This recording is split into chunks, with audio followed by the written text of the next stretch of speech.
ఈరోజు మనం science and టెక్నాలజీలో కంప్యూటర్స్ గురించి తెలుసుకుందాం. కంప్యూటర్స్ యొక్క పితామహుడు ఎవరంటే చార్లెస్ బాబే. ఈ యొక్క కంప్యూటర్స్ని కనుగొనటం వల్ల ఏంటి ఉపయోగం అంటే 100 మంది చేసేటువంటి వర్క్ని ఒక కంప్యూటర్ చేయగలదు. మానవ సంబంధమైనటువంటి జ్ఞానం చాలా ముఖ్యమే, కానీ ఈ కంప్యూటర్ ద్వారా ప్రోగ్రామ్ అందించి దానికి ఆల్గారిథం ద్వారా డిజైన్ చేయటం వల్ల మనం తయారు చేసినటువంటి ఈ యొక్క కంప్యూటర్ అన్నటువంటిది అతి తక్కువ సమయంలో ఎక్కువగా పనిచేయడానికి ఉపయోగపడుతూ ఉంటుంది. నేటి దినాల్లో మనం చూసినట్లయితే ప్రతి ఒక్క చోట కూడా కంప్యూటర్ వ్యవస్థ ఉంది. ఆల్రెడీ 99% ఇక ఇండస్ట్రీ వ్యవస్థ కానీ, హాస్పిటల్ రంగం కానీ, టెక్నాలజీ పరంగా కానీ, లేదంటే శాటిలైట్ పరంగా కానీ, సైంటిఫిక్ పరంగా కానీ, లేదంటే మెడిసిన్ వ్యవస్థలో మరి ఏదన్నా మార్పులు చేర్పులు చేయాలన్నప్పుడు దానికి కావాల్సిన ప్రోగ్రామింగ్ వ్యవస్థలు కానీ, ప్రతి దానిలో కూడా నేటి వ్యవస్థలో కంప్యూటర్ చాలా ముఖ్యమైనటువంటిది. ఈ కంప్యూటర్ గురించి మనం తెలుసుకుందాం. కంప్యూటర్ని మరి కంప్యూటర్ జనరేషన్ ఎప్పుడు ప్రారంభమైంది ఏంది అన్నట్టు మనం చూసినట్లయితే కంప్యూటర్ అభివృద్ధి క్రమాన్ని వివిధ తరాలుగా పరిగణించడం జరిగిందన్నమాట. ఇప్పటి వరకు ఉన్నటువంటి ఈ కంప్యూటర్ వ్యవస్థ ఎన్ని తరాలుగా రావడం జరిగింది, ఎన్ని తరాలు ఉన్నాయి అని మనం చూసినట్లయితే కంప్యూటర్ని ఇప్పటి వరకు 5 తరాలుగా మరి పరిగణించడం జరిగింది. మొదటి తరం కంప్యూటర్ ఎప్పుడు జరిగిందంటే 1940 నుండి 1956 సంవత్సరం మధ్యకాలంలో ప్రప్రథమంగా ఈ యొక్క కంప్యూటర్ వ్యవస్థ అన్నటువంటిది ప్రారంభించడం జరిగింది. ఆనాటి కాలంలో మొదటి జనరేషన్కి మరి కావలసినటువంటి కంప్యూటర్ వ్యవస్థ ప్రారంభంలో ఏం చేస్తారంటే కొన్ని లెక్కలు తయారు చేయడానికి మరి ఎక్కువ ఉన్నటువంటి డేటా సమాచారాన్ని స్టోర్ చేసుకోవడానికి మొదటి తరంలో ఈ కంప్యూటర్లో వాడడం జరిగింది.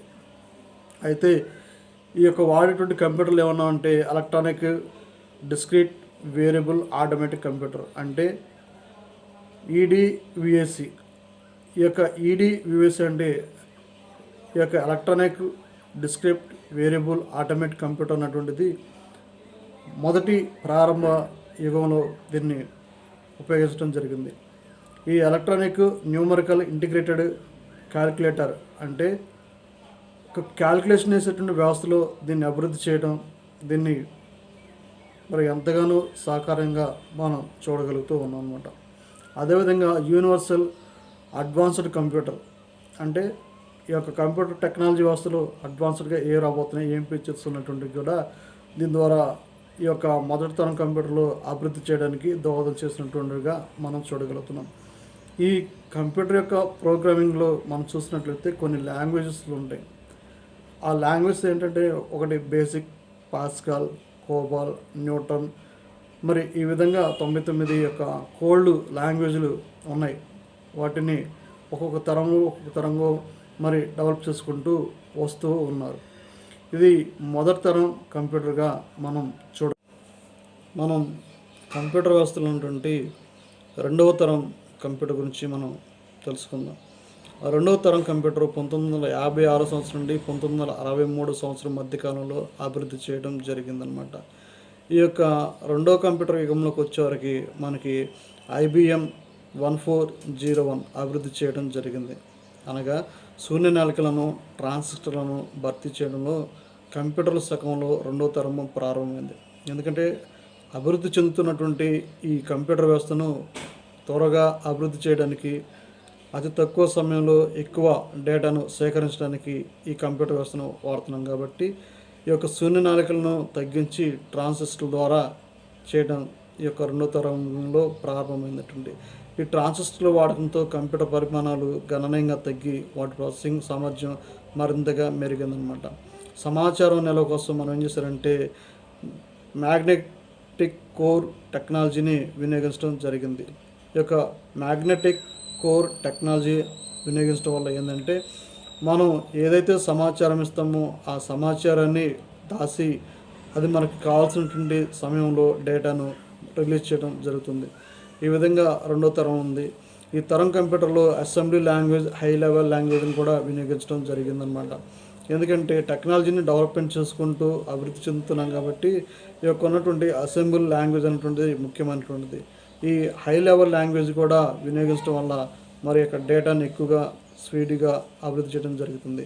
మల్టీ టాస్కింగ్ వంటి ఆధునిక సౌకర్యాలను మెరుగుపరచడం, మరి వాటికి కావాల్సినటువంటి దానిని చేయడం కూడా దీని యొక్క ప్రధాన లక్ష్యంగా మనం చూడగలుగుతున్నాం అన్నమాట. మరి మనం చూసినట్లయితే అదేవిధంగా మూడవ తరం కంప్యూటర్స్ యొక్క వ్యవస్థ కూడా మనం చూసినట్లయితే వీటిని 1964 సంవత్సరం నుండి 1971 మధ్యకాలంలో వీటిని ఉపయోగించడం జరిగింది. ఇవి అభివృద్ధి చెందడం కూడా జరిగిందనమాట. ఈ యొక్క మూడో తరం కంప్యూటర్లకు వచ్చేవారికి డిబిఎంఎస్ కార్యక్రమాలు అనువైనటువంటి కంప్యూటర్లుగా అభివృద్ధి చెందడం పరిపాటిగా గమనించవచ్చు అనమాట. ట్రాన్సిస్టర్ల స్థానాన్ని, సమీకృతుల వలయాలను ఇవి ఆక్రమించడంతో పాటు కంప్యూటర్లో మూడో తరం ప్రారంభమైనట్టుగా నిపుణులు మరి చాలా స్పష్టంగాను వివరంగాను తెలియజేస్తున్నాడు. ఈ విధంగా ఒక్కొక్క తరం నుండి కంప్యూటర్ ఒక్కొక్క కాలంలో ఏ విధంగా డెవలప్ అయిందంటున్నది మనం చూసుకుంటూ వస్తే ఈ యొక్క మూడో తరంలోకి వచ్చిన తర్వాత కంప్యూటర్లలో ప్రోటాన్ మరియు కోబాల్ మరియు ఆల్గారిథం అన్నటువంటి ఆ యొక్క ఆల్గారిథం వ్యవస్థను అభివృద్ధి చేసి ఒక ఉన్నతమైనటువంటి స్థానంలో తీసుకెళ్ళడం జరిగింది. ఈ విధంగా మూడో తరం యొక్క కంప్యూటర్ను మరి పరిగణనలోకి తీసుకోవడం జరిగింది. మరి మనం చూసినట్లయితే నాలుగో తరం కంప్యూటర్లు కూడా 1971 నుండి 2010 మధ్యకాలంలో అభివృద్ధి పరచబడినటువంటి కంప్యూటర్లను నాలుగో తరం కంప్యూటర్లుగా పరిగణించడం జరిగింది.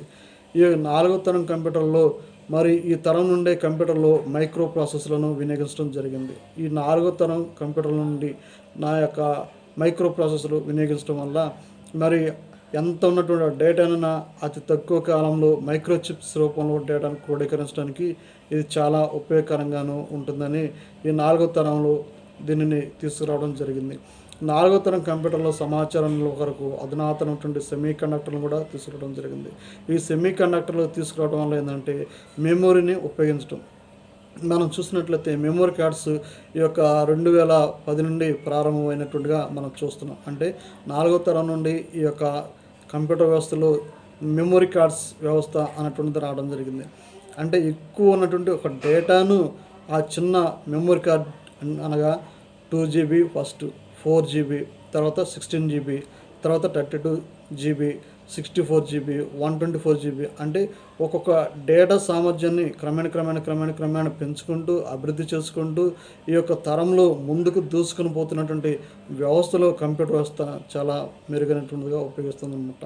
ఈ యొక్క నాలుగో తరంలోనే గ్రాఫికల్ యూజర్ ఇంటర్ఫేస్ అనేటువంటిది గ్రాఫికల్ యూజర్ ఇంటర్ఫేస్ GUI ఈ తరంలోనే మొగ్గు తొడిగిందనమాట. ఈ యొక్క నాలుగో తరంలోనే GUI అనేటువంటిది కూడా మరి ప్రారంభం కావడం జరిగింది. మనం చూసినట్లయితే ఐదో తరం కంప్యూటర్లు 2010 నుండి రూపొందించడం కంప్యూటర్లు ఐదో తరం కంప్యూటర్లుగా మనం పేరు పొందడం జరిగిందనమాట. ఈ ఐదో తరం కంప్యూటర్లు ఉన్నటువంటి సూపర్ ఫాస్ట్ కంప్యూటర్స్ అంటే ఈ కంప్యూటర్స్ మరి దశ నిర్దేశాలను మరి చాలా స్పష్టంగా వాటికి ఆల్గారిథం కనుక ఇచ్చినట్లయితే ఏదైనా ఒక ప్రాంతం నుండి వేరొక ప్రాంతంలో యుద్ధ సమాచారం జరుగుతున్నప్పుడు ఆ యొక్క యుద్ధం అన్నటువంటిది ఈ యొక్క కంప్యూటర్ ద్వారా ప్రోగ్రామింగ్ చేయబడినటువంటి కొన్ని ర్యాకెట్స్ను ఉపయోగించడం వల్ల అవి నిర్దేశమైనటువంటి ర్యాకెట్లను సునాయాసంగా అతి తక్కువ కాలంలో చేరి వాటిని మరి నిరోధించడం అన్నటువంటిది ఈ కంప్యూటర్ టెక్నాలజీ ద్వారా చాలా వివరంగా పేర్కొనడం జరిగిందనమాట. ఈ కంప్యూటర్ కాలంలోనే మరి ఎక్కువగా మరి పర్సనల్ కంప్యూటర్స్ అన్నటువంటివి కూడా రావడం జరిగిందనమాట. చాలా స్మాల్ సైజ్ కంప్యూటర్స్ ఈ విధంగా చిన్న కంప్యూటర్స్ వచ్చి మరి డేటాని స్టోర్ చేసుకోవడానికి మరి CDలు అన్నటువంటి కాకుండా ఇప్పుడు అన్నీ కూడా డేటా రూపంలో మైక్రోచిప్స్ రూపంలో కంప్యూటర్స్ రావడం జరిగిందనమాట. ప్రతి దాని కూడా కావాల్సినటువంటి వ్యవస్థను టెక్నాలజీని అభివృద్ధి చేసుకుంటూ మరి ముందంజలో ఉంటూ మరి ప్రప్రథమంగా యొక్క భారతదేశం వ్యవస్థలో మరి కంప్యూటర్ వ్యవస్థ అనేటువంటిది ప్రతి ఒక్క పరిభాషలో కూడా 100కు మరి 99%గా ఈ కంప్యూటర్ వ్యవస్థ అన్నటువంటిది వినియోగించడం జరిగింది. కాబట్టి ఈ విధంగా రేపు రానున్నటువంటి ఈ యొక్క కంప్యూటర్ వ్యవస్థ అన్నటువంటిది సూపర్ కంప్యూటర్ వ్యవస్థ నేడు ఉన్నది కాబట్టి ఇది హై స్పీడ్ వ్యవస్థ. ప్రతి ఒక్క డేటాను కూడా వితిన్ సెకండ్లో స్టోర్ చేసి దాన్ని డిస్ప్లే చేయగలిగినటువంటి సామర్థ్యం ఈ కంప్యూటర్ వ్యవస్థకు కలిగి ఉంది.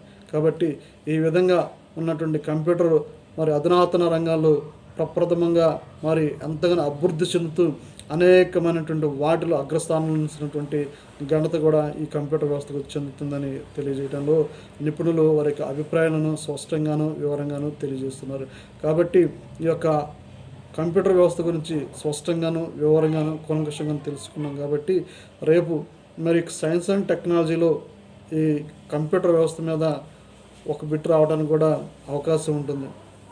ఆ బిట్టు ఏ విధంగా అడుగుతారంటే, మరి కంప్యూటర్ ఇప్పటివరకు ఎన్ని తరాలుగా లెక్కించడం జరిగింది, లేదంటే రెండో తరం కంప్యూటర్ కాలం పరిగణించండి, లేదంటే ఈ 5 కంప్యూటర్ కాలాలు ఇచ్చి మ్యాచింగ్లోనైనా మరి వాటిని సెర్చ్ చేయమని కూడా అడగచ్చు అనమాట. ఎగ్జామినర్ గారు దీని నుండి ఒక బిట్ అడగడానికి అవకాశం ఉంది.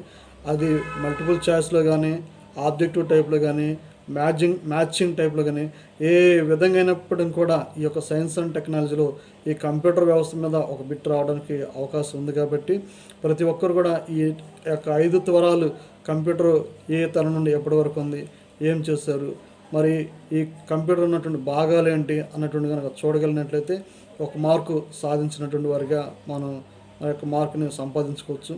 కాబట్టి ఈ వీడియోని మీరు లైక్ చేసుకొని షేర్ చేసుకొని మీ ఫ్రెండ్కి ఫార్వర్డ్ చేయండి.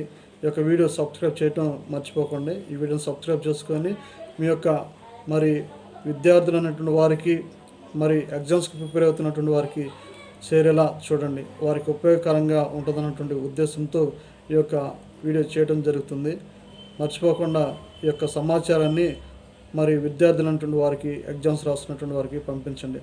అదేవిధంగా ఒకవేళ మీరు ఏదైనా మీ యొక్క అమూల్యమైనటువంటి సమాచారాన్ని కానీ, సలహాలను కానీ, మీ యొక్క అభిప్రాయాలను కానీ అందించాలనుకుంటే ఈ క్రింద ఉన్నటువంటి కామెంట్ బాక్స్లో మీ యొక్క అమూల్యమైనటువంటి సలహాలను, సందేహాలను నాకు అందించగలిగినట్లయితే నేను వాటిని స్వీకరించి ఇంకా నా యొక్క శాయశక్తులతో నేను చదివి వాటిని గ్రహించి మీ యొక్క అభిప్రాయాలను నేను స్వీకరించి పిల్లలకు మంచి మెరుగైనటువంటి కంటెంట్ను నేను అందించడానికి నా వంతు నేను సహకారం చేస్తానని తెలియజేస్తున్నాను.